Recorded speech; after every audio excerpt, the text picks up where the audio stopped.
Halo sahabat tangguh, kembali lagi pada podcast BNPB edisi Rakornas PB 2024. Dan kali ini podcastnya bertajuk Podcast Berisi, yaitu bersinergi dalam teknologi dan inovasi.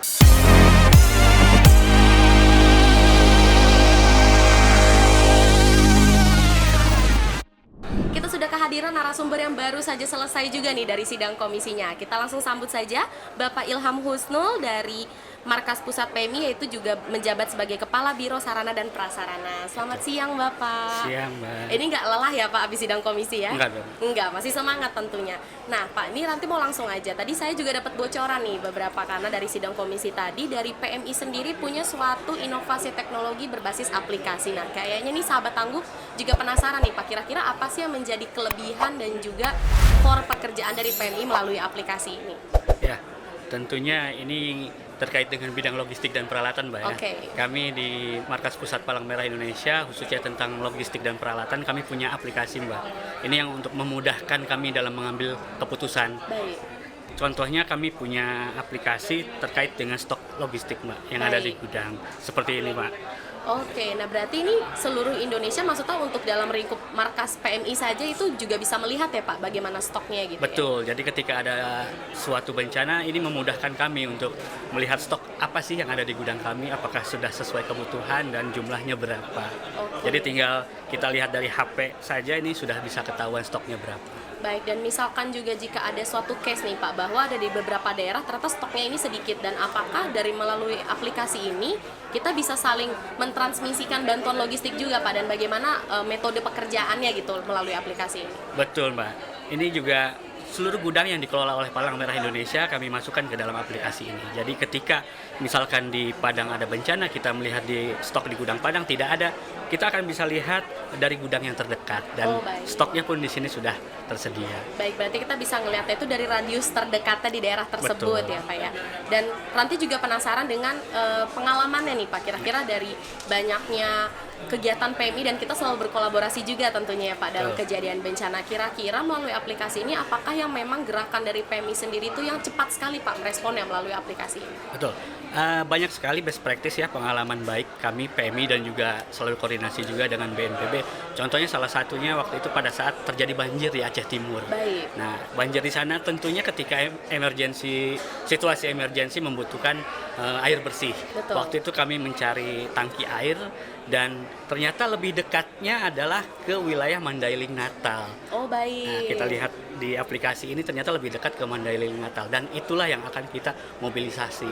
Ternyata itu lebih dekat jaraknya untuk menuju Aceh Timur. Begitu juga pada saat terjadi bencana di Palu, Sulawesi Tengah. Saat itu BNPB kontak kami, Mas Ilham, PMI punya stok kantong mayat enggak? Berapa kebutuhannya Bu? 2000. Oke, kita cek langsung. Saat itu juga di telepon kita langsung bisa jawab. Ada Bu, stoknya 2000. Bisa dimobilisasi? Bisa. Kita kirimkan langsung. Begitu juga pada saat terjadi bencana asap di Kalimantan. Waktu itu dari BNPB kontak ke kami, Mas Ilham, di gudang PMI di Banjarmasin apakah ada stok masker? BNPB tidak ada stok, maka kita kirimkan waktu itu dari Banjarmasin ke area terdampak. Baik, dan ini saja bahkan koordinasinya langsung ke pusat PMI aja itu tuh udah kita bisa lihat koordinasinya itu juga sangat cepat responnya. Betul. Gitu ya Pak. Dan bagaimana dengan regulasi juga Pak di daerah, karena memang biasanya dalam penanggulangan bencana ketika kita manpowernya juga ada, barangnya pun juga ada, kadang-kadang kita dalam proses distribusinya ke daerah dan lain-lain pasti ada kendala. Bagaimana untuk menyiasati melalui aplikasi ini Pak untuk markas-markas PMI juga yang ada di daerah? Tentunya kami mengedepankan, kalau saat ini kan kalau Mbak tahu ada klaster nasional logistik. Baik. Nah, klaster nasional ini bukan hanya di lingkup nasional saja, tapi juga nanti di lingkup kabupaten kota dan juga provinsi. Ini yang akan kita mulai terapkan. Jadi BNPB nantinya sebagai koordinator bisa melihat potensi apa yang dimiliki oleh masing-masing anggota atau masing-masing sektor, dan ini yang akan kita manfaatkan untuk sebuah operasi di lapangan. Oke, wah ini berarti memang dari hasil pembahasan Rakornas hari ini di sidang komisinya kita juga bisa melihat bahwa pada tahun-tahun berikutnya, khususnya pada di tahun ini, tentunya hasil rumusan Rakornas yang menjadi dasar kita untuk bekerja, kita bisa melihat penguatan dari klaster logistik nasional sendiri, seperti itu ya Pak. Dan apa saja nih Pak nantinya dukungan dari PMI sendiri Pak untuk di klaster nasional itu? Kami mengawal sejak awal. ini sudah hampir 10 tahun lebih kayaknya. Wah, sudah satu dekade berarti ya, Pak ya? Selalu mengawal BNPB di Klaster Nasional Logistik mulai dari inisiasinya sampai dengan penerapan, dan alhamdulillah sekarang sudah bisa diterapkan di 7 provinsi dan juga baru di 1 kabupaten kota.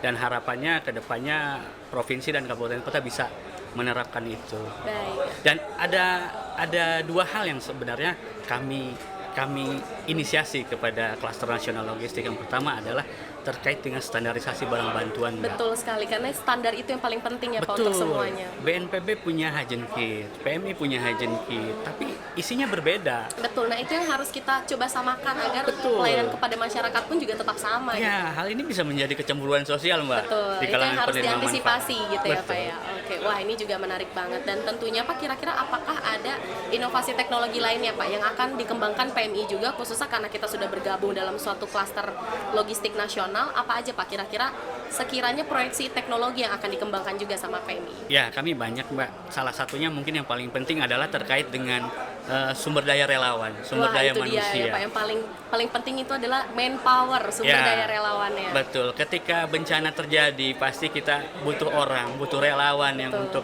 bertugas melakukan pelaksanaan operasi. Kita melihat contohnya waktu saat terjadi tsunami di Palu, BNPB kontak juga ke kami, Mas, PMI ada relawan nggak di Palu, Sulawesi Tengah? Kita tinggal lihat dari aplikasi kita, oh ternyata yang dibutuhkan apa? Dokter, perawat, kita tinggal lihat di aplikasi itu. Oh, dokter di daerah ini berapa jumlahnya, adanya di mana saja, dan itu sudah ada di dalam aplikasi kami. Dan kedepannya kami ingin mengintegrasikan semua sistem yang digital tersebut. Baik, jadi sekiranya tidak hanya suatu peralatan saja, tapi manpowernya pun sudah dapat terpetakan dan responnya juga bisa lebih cepat dan baik. Wah, ini terima kasih banyak nih Pak, sudah berbagi pengalaman dan cerita juga kepada sahabat Tangguh, dan habis ini masih ngisi lagi Pak sidang komisi, apa sudah Pak? Kita masih ada sidang komisi lagi. Siap, berarti jangan patah semangat ya Pak, tetap semangat pastinya. Siap. Terima kasih banyak ya Pak atas waktunya hari ini, dan sahabat Tangguh tetap stay tune terus di podcast BNPB. Tentunya kita akan menggali lagi nih beberapa narasumber yang luar biasa yang mengisi Rakornas pada tahun ini. Jadi jangan kemana-mana sahabat Tangguh.